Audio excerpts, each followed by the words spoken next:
I invoke by her sacred name today the earth goddess who has been invoked by many names of yore. Aeon Sophia of the illumined Gnostics, she who is prunikos, outrageous, audacious, daring.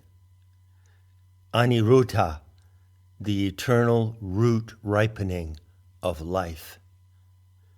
Prithivi of the timeless Vedas. Anahita, mother goddess of the noble Aryan races. Spandarmat of the Persian sages. Atsanadleyi, changing woman, spider woman of the noble red races. Sevara, who bestowed the enlightenment of Shakyamuni with the earth-touching mudra. Nut, Mut, Ma'at, your epiphanies before the ancient peoples of Kem. Astarte, of the Fertile Crescent. Astaroth, of the World Tree. Ishtar, of the stars in the limbs of the World Tree. Satanaya, of the Ossetians, heroic remnant of the Aryan root races. Potniatherion, mistress of the animals of ancient Crete. Degom, who is pleth, the plenitude of the Slavic Vedas. Zemlya, deep-rooted ground of Mother Russia. Ostara, who is eternal dawn, the blood mother of the Teutons and Germanic peoples. Coatlicue, snake-dressed goddess of the Aztecs. Itzchel, moon goddess of the Maya. Pramai of the elegant Siamese. Kuan Yin, treasure holder of the Chinese peoples. Hanwamoku and Hina of the Maori, revered by the Southern Sea peoples. Izanami no Mikato of the island dwellers of Nippon. Gaia of the heroic age of the Hellenes. Selma, Albina, Alpanu of the lost Etruscans. Leucothea, the white goddess of Latium and mother of the Roman peoples. Arianthrod and Ariadne, weavers of the earth-bound dream. Ceridwen, infernal witch who guards the well of inspiration. Rhea, who flows in all that is, inside, outside, in between. Bhudevi, moist, luminous womb of the primordial race of She, fairy, earthbound Dakini. Kor and Demeter, ever-changing polarities of the Magna Mater, the planetary animal mother. Gaia, blue, marbled, watery world thriving with life, terrestrial matrix of organic light, home and haven to the myriad species. These names of yore precede the name to which you answer now. Vajravilasi, flirtatious lightning, the immediate sensorial body of the Aeon Sophia, planet dancing in fractal light, in silent thunder, perfect mind. Vajravilasi, you alone and supreme are the grounding matrix of human intelligence, the milk-white luminosity that melts into wisdom and bliss, fountainhead of every moment of sensation, support of every biological event, garment of the atmosphere, continuum of animation of all sentient life, and the animated mirror of insentient life, source and expression and indwelling divinity of this sacred earth-consecrated Tantra, this world embodied truth. To you I direct this vow. By Svatantriya, whose dance is freedom, whose body is the sea of tantric bliss, in the presence of the Nirmanakayas of the 9 generations of the black time of innocence, in the melting core of the ingenuous beauty of our human earthbound essence, in the galaxies dissolving in the eyes of the earth's abandoned children, in the drift of our parallel world, Andromeda, where our mirror doubles dwell serenely and invite our return until the end of the great Kalpa. In the reverberation of divine pleasure contained in each and every moment and pervading every samsaric phantom, every seeming illusion, every passing distraction, every empty threat, every glance gone astray in abandonment to the addiction, to the pain of not being seen. By the crystalline effusion of Dakini elixirs, tongue on knife, I accept instantaneous transmutation of all pain, loss, confusion, denial, withholding, fear, shame, suffering, defensiveness, miscalculated defiance, false anger, misbegotten antipathy, and wasted sympathy, and all the consequences in this mindless concatenation of fractured intensities.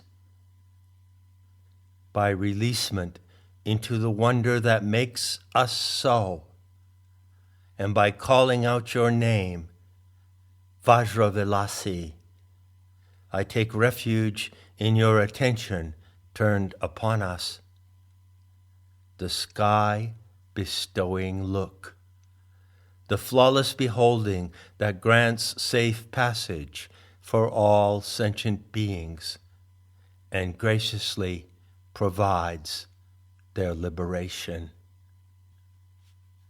To you and you alone, I pronounce this vow.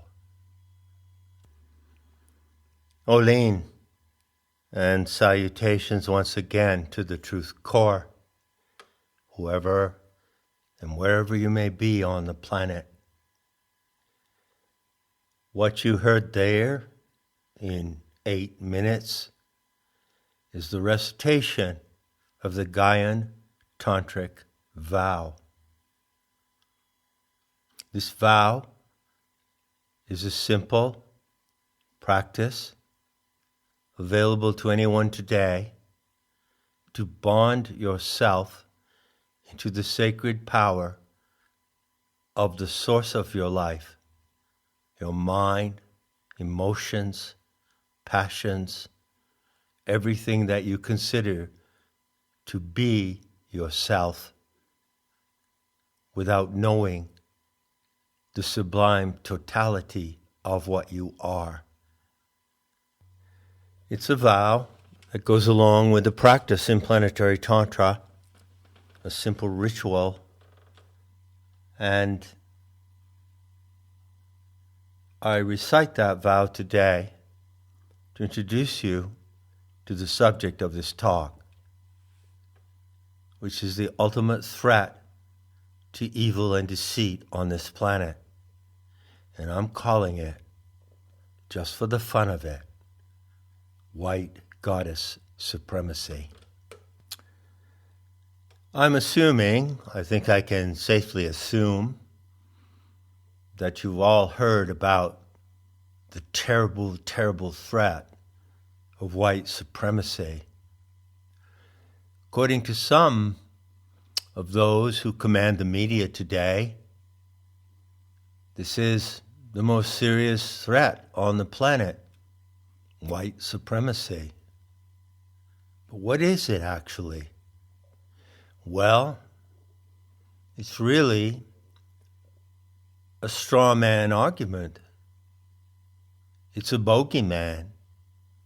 It's a scarecrow that has been set up by the psychopaths and enemies of life.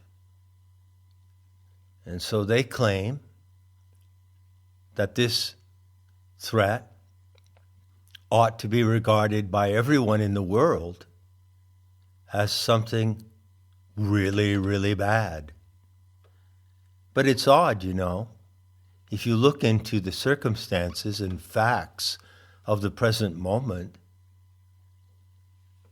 and if you have a fragment, a shred of sanity left in your mind, you naturally will ask the question, well, where is this threat of white supremacy coming from?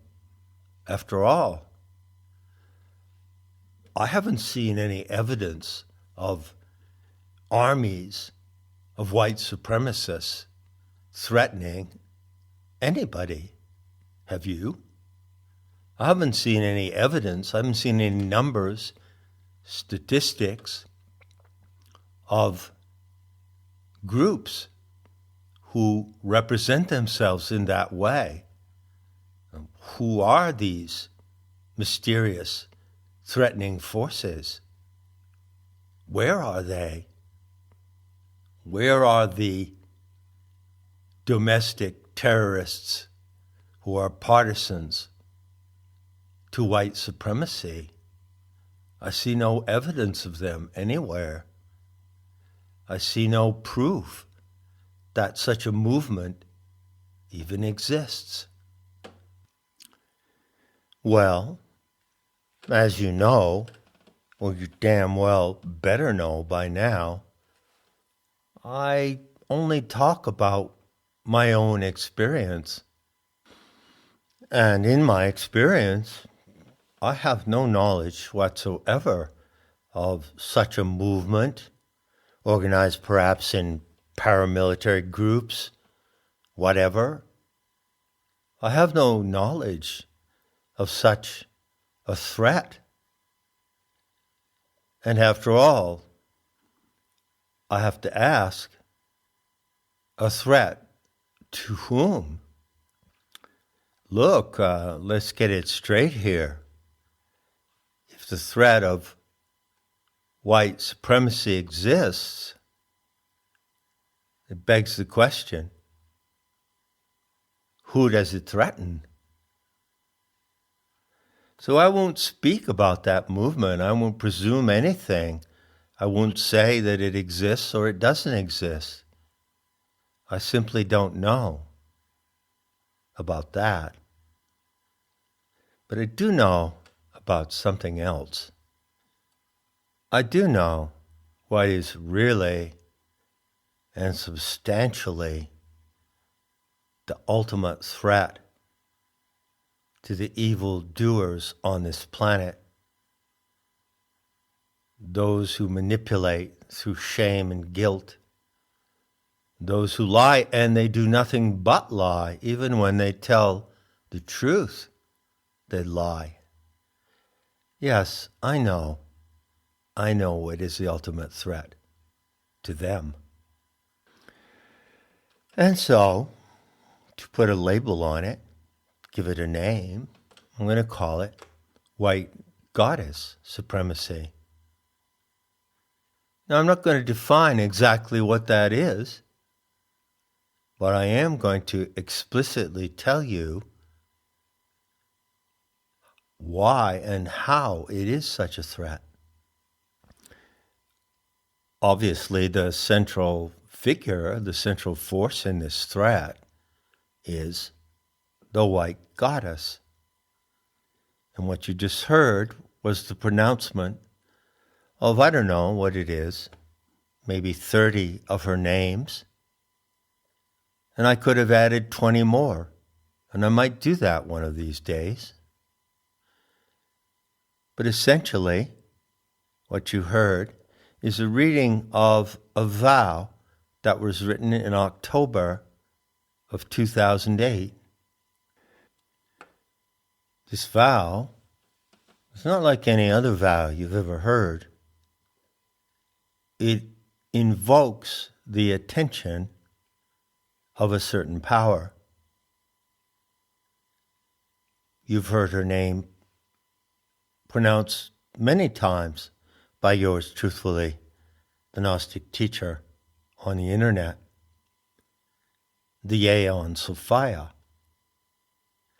And who's she? What is she? She's nothing other than the plenary sovereign intelligence of the earth. She is the galactic scale goddess who turned into the earth. And so she is the source and foundation of your life and of all that lives. There's nothing mysterious about that, is there? It's typical of religions and spiritual and metaphysical systems to talk about God or the source or the absolute. And yet, if you listen to what is said, you'll find that those pronouncements, those invocations, do not direct you to the immediate physical presence of the planet. Why not? Well, it's due to a fundamental delusion in the minds of those who have created these religions and metaphysical systems. Perhaps to be more kind, being kind is a character flaw of mine. You could say that it's an omission due to ignorance. They don't see that the source is right there, materially, in front of them. It's sensorial. It's immediately present. Why look elsewhere for it? Why suppose or propose that there is some kind of immaterial and non-embodied source of life? You might have noticed that I often say everything is material. I like saying that. It feels really good to me. And I know it to be absolutely true. So one of the things to understand, the primary thing to understand when you hear those words, everything is material, is this: there is no non-material, incorporeal essence of consciousness anywhere in the universe. The beauty and wonder and mystery of it all is just that. It's all material. Yet the material is also the transcendent. Nietzsche said, "I could not believe in any God that did not know how to dance." And I will say, I do not believe in any God, spirit, spiritual being, power of consciousness, power of creation that is not immediately and sensorially present to me. And if that is true, if that is the case, well, you're off the hook because there's nothing to believe in. Just look, and it's right there. The white goddess is Sophia, whose garment, whose raiment you see in the natural properties of the biosphere. And if you see that, if you really see it, you don't have to look beyond it. I assure you, you won't want to look beyond or see anything beyond. So the white goddess is your planetary animal mother, your divine mother.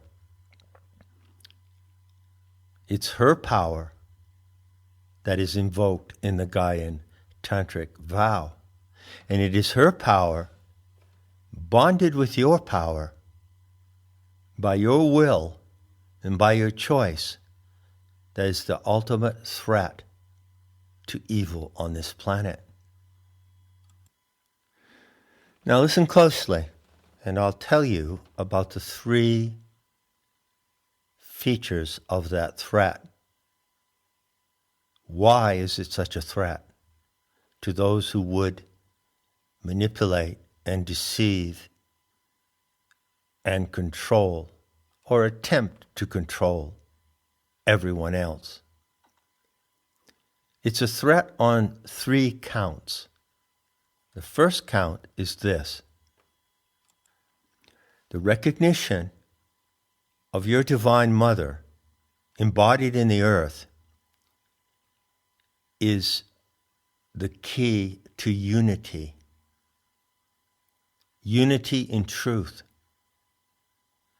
Unity in truth is extremely dangerous to the psychopaths and globalist overlords who think they are at the point right now of implementing their final plan, their end game. Of course, there are countless human animals around the world who are onto this game. They're beginning to rise up in popular uprisings. They're beginning to protest. They're beginning to say, I do not consent. I do not accept your rulership over me.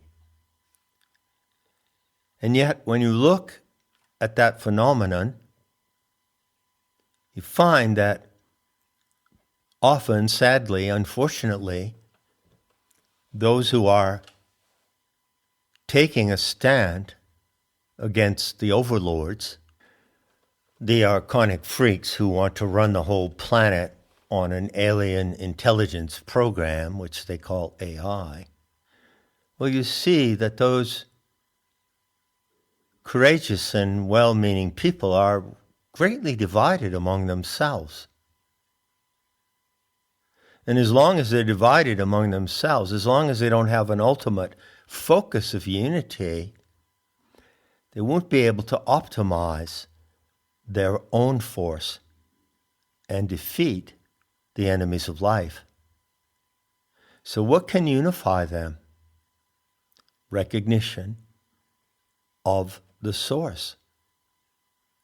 Everyone, no matter what views they hold on any subject whatsoever, doesn't matter if you believe the earth is flat or round or shaped like a donut or an octahedron. It doesn't matter if you still attach yourself to some religious heritage of one kind or another, Buddhist, Christian, Islamic, Judaic. It doesn't matter. Those differences are insignificant. They melt away in the unity of that recognition. And that is why white goddess supremacy is so dangerous. It presents and provides the unique opportunity for unity against all other differences of belief, opinion, ideology, and so forth. That is the first count. The second count is that the connection that comes through this unified recognition that there is only one source of life and you're standing on it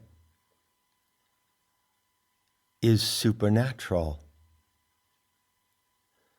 That recognition, when you grant it to your Divine Mother, brings you into intimacy with her supernatural power. And she is supernatural. The earth is supernatural. Nature flows from the fountainhead of the supernatural. Beauty is supernatural.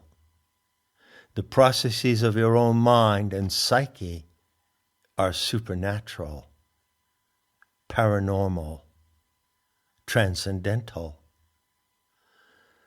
That is a powerful connection. To know that and live it brings you to a place in your own life where you realize something greater than yourself, yet it belongs to you so intimately and clearly that it could be nothing but your own at its origin. It's as much your own as your own name, as the back of your hands, your fingernails, the soles of your feet. Supernatural is real, and your connection to it is an enormous and ultimate threat to the enemies of life. It's often said that knowledge is power, and that can be true. But on the other hand, you can know a lot of things and be completely powerless to do anything about them. Isn't that so? But the power that comes to you through bonding, through the sacred connection to the earth and to her passions and her intelligence, that is a power that you can use. You can learn to use it. And that learning is endless and wonderful. And there is boundless richness and pleasure in that learning, in owning that knowledge of the living gnosis today. So with all that said, there comes the third point, the third count. What makes white goddess supremacy so powerful that it can ensure the defeat of all the workings of evil in the social order, and even the workings of evil in the intimate recesses of the human psyche. And what is that third count? It is the racial inflection. Anyway, that's what I call it. You can call it the same, if that is your pleasure. The narrative of the Aeons of Fire, which is the true biography of the earth, describing the origin of the earth and of all species, as well as the origin of the archons, is a beautiful story. The language of that story, drawn from Gnostic sources, uses the word anthropos for the human species, but even more specifically, for the human genome.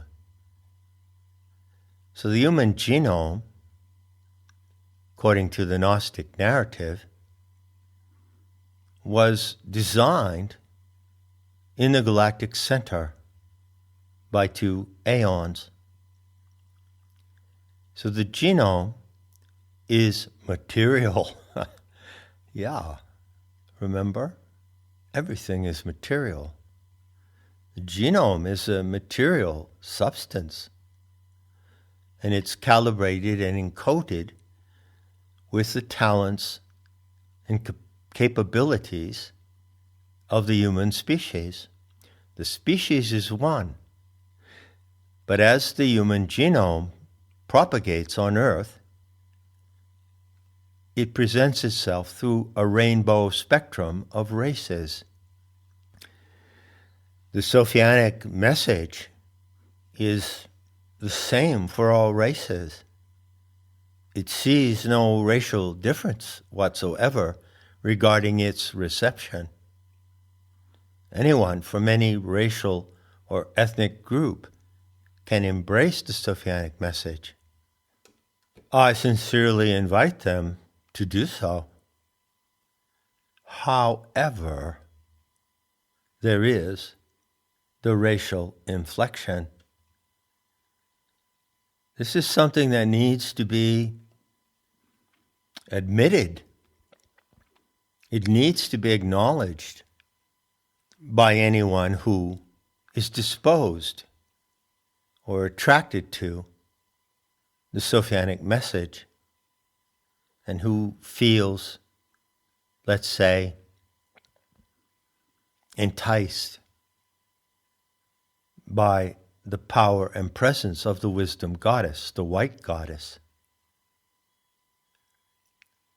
It's a very great fact that even though the fallen goddess scenario is truly a story to guide the species, that is to say, the complete spectrum of races, the story itself comes into the world through the authorship of one race and one only. That sacred narrative is the spiritual birthright of humanity. But a birthright is an inheritance, isn't it? And for an inheritance to exist, and for you to be the beneficiary of that inheritance, you have to receive it from someone, don't you? So from whom do you receive the fallen goddess scenario? Who were the originators of that myth? It so happens that even though the myth applies to all races, it did come into the world exclusively through one race. And that's the racial inflection. And that's where the keynote of supremacy resides and resonates. In the circumstances of the world event today, the various ethnic groups of the Aryan Caucasian root races represent something like 8% of the global population and shrinking. 8%. On that statistic, you can fairly say that the white races are the global minority.